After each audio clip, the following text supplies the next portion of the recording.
श्वेता श्रीवास्तव और मैं एक health care researcher and wellness coach हूँ। और आज का जो टॉपिक है वो थायराइड से रिलेटेड रिलेटेड है। यस। और थायराइड के बारे में हम काफ़ी सारी चीज़ें ऑलरेडी पढ़ चुके हैं, डिस्कस कर चुके हैं। तो आज मेरा जो आज का जो सेशन है उसके पीछे मेरा पर्पस ये था, ये डिस्कस करने का कि क्या सच्चाई है जो मेडिसिन दे रहे हैं डॉक्टर्स और लोग ले रहे हैं, लगातार सालों साल वो मेडिसिन ले रहे हैं, फिर भी कोई किसी भी तरह का रिवर्सल, किसी भी तरह का चेंज नहीं दिखता है लोगों में। और वही उसके ऑपोजिट में अगर हम देखते हैं, जो भी लोग ऐसे हैं जिन्होंने नेचुरल लाइफस्टाइल को अपनाया है, इनफैक्ट कई सारे ऐसे लोग हैं जिन्होंने हर्बल लाइफ सिस्टम में आकर अपने आप को चेंज किया है और उन्होंने अपने थायराइड को रिवर्स किया है, उनकी मेडिसिन स्टॉप हो गई है, बंद हो गई है। तो हम उसी के बारे में डिस्कस करने वाले हैं आज। तो यस, जैसा कि मैंने कहा कि जो लोग भी थायराइड की मेडिकेशंस ले रहे हैं, सालों साल वो लेते रहते हैं और उनके डॉक्टर्स उनको कभी नहीं कहते हैं कि अब, ना वो पूछ पाते हैं डॉक्टर से जाकर कि अब मेरे जो सिम्टम्स थे थायराइड डिजीज होने के पहले, जो सिम्टम्स थे मेरे, जिसकी वजह से आपने थायराइड की दवाई दी थी, वो सिम्टम्स मेरे इंप्रूव नहीं हुए। लाइक जैसे था कि हेयर फॉल, बालों का गिरना, वो कम नहीं हुआ, वो बंद नहीं हुआ।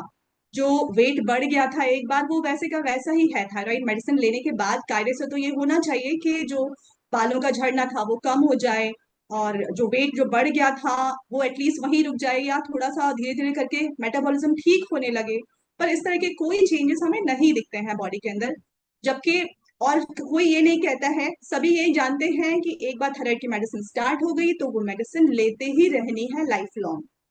ये तक मैंने सुना है, सब लोग यही बोलते हैं और कोई डॉक्टर से जाके कभी ये चीज कहता नहीं है। तो मेरा ये कहने का यहाँ पर ये मतलब है कि हम लोगों ने कभी ये सोचा है कि कहीं ऐसा तो नहीं है कि थायराइड की जगह पर, जिसको हम थायराइड समझ रहे हैं खुद, सिर्फ थायराइड है, तो थायराइड की जगह पर कोई दूसरी प्रॉब्लम है जिसकी वजह से थायराइड से रिलेटेड सिम्टम्स देखने को मिल रहे हैं। मतलब कहने का कि जो प्राइमरी प्रॉब्लम है वो थायराइड ना होकर कोई और है, थायराइड एक तरह का सेकेंडरी प्रॉब्लम है। यस। तो हम इसी के बारे में आज चर्चा करेंगे, इसी के बारे में हम समझने की कोशिश करते हैं कि क्यों, क्या रीजन है हाइपोथायराइडिज्म या हाइपरथायराइडिज्म के सिम्टम्स देखने को मिलते हैं बॉडी के अंदर। तो ये सबसे पहले हम देखेंगे कि थायराइड ग्लैंड, थोड़ा सा थायराइड ग्लैंड के बारे में समझते हैं कि थायराइड ग्लैंड हमारी बॉडी के अंदर सबसे बड़ी, लार्जेस्ट जो है ये एंडोक्राइन ग्लैंड है। और इससे थायराइड हार्मोन निकलते हैं और ये हमारे नेक एरिया में होती है। और वो थोड़ा सा, उसका जो आकार है वो तितली के शेप का होता है, बटरफ्लाई जैसा शेप उसका होता है। उससे दो तरह के हार्मोन निकलते हैं। जो थायराइड हार्मोन है वो दो तरह के होते हैं, एक होता है T3, एक होता है T4। तो T3 जो है उसको कहा जाता है ये एक्टिव हार्मोन है, ये बायोलॉजिकली एक्टिव होता है और ये अपना काम करता है, जो थायराइड हार्मोन का काम है वो ये पूरा करता है। But what about T4? T4 क्या है? T4 इनएक्टिव फॉर्म है। T4 तब बॉडी के दूसरे हिस्सों में जाने के बाद वो एक्टिव फॉर्म में कन्वर्ट होता है।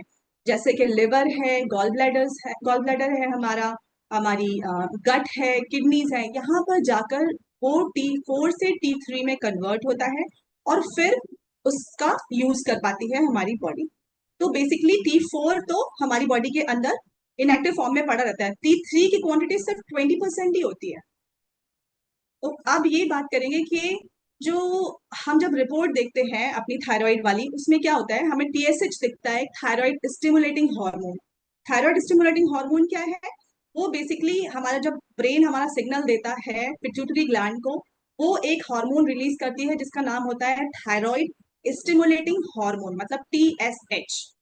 स्टिमुलेटिंग यहाँ नाम, इसका मतलब है कि वो थायराइड ग्लैंड को जाकर वो स्टिमुलेट करता है, उसको जाकर सिग्नल देता है कि अभी तुम्हारा काम है थायराइड हार्मोन को रिलीज करने का। और तब थायराइड ग्लैंड T3 और T4 को रिलीज करती है, उनको निकालती है, सेक्रेशन उनका स्टार्ट होता है।